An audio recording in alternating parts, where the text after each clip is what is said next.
Lëndrimi ngrihet në këmbë me një shikim të ashpër dhe energji të fortë, duke vënë re kaosin që ka mbërthyer shtëpinë.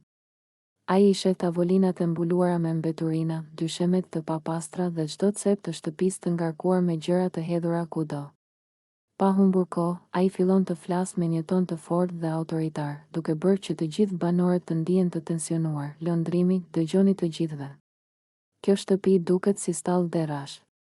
Nuk mund të jetojmë kështu. Të gjithë duhet të fillojnë ta pastrojnë tani, pa përjashtime. Banorët fillimisht rrinë të heshtur, disa me shikim të frikësuar dhe disa duke tundur kokën, duke mos e marrë seriozisht. Por lëndrimi nuk e lëshon veten.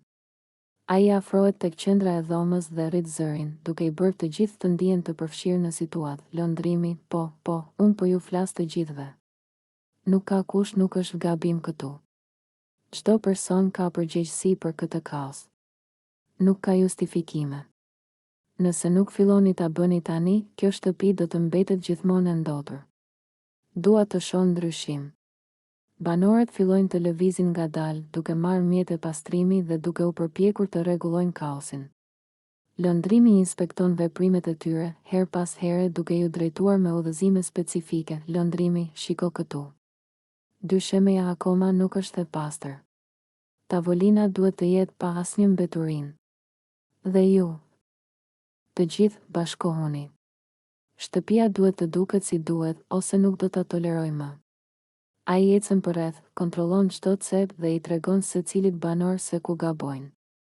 Atmosfera bëhet serioze dhe të gjithë fillojnë të kuptojnë se lëndrimi nuk po e merr lojrat me pastrimin. Ai vazhdon të flasë me vendosmëri. Lëndrimi, kjo nuk është vetëm për pamjen. Ky është respekt për njëri tjetrin. Çdo person ka detyrime këtu. Nëse nuk i bëjmë këto punë tani, gjithçka do shkojë keq. Dua që kjo shtëpi të bëhet pastër, e rregullt dhe e rehatshme për të gjithë. Duke e parë seriozitetin e lëndrimit, banorët fillojnë të punojnë më shpejt dhe më me përkushtim.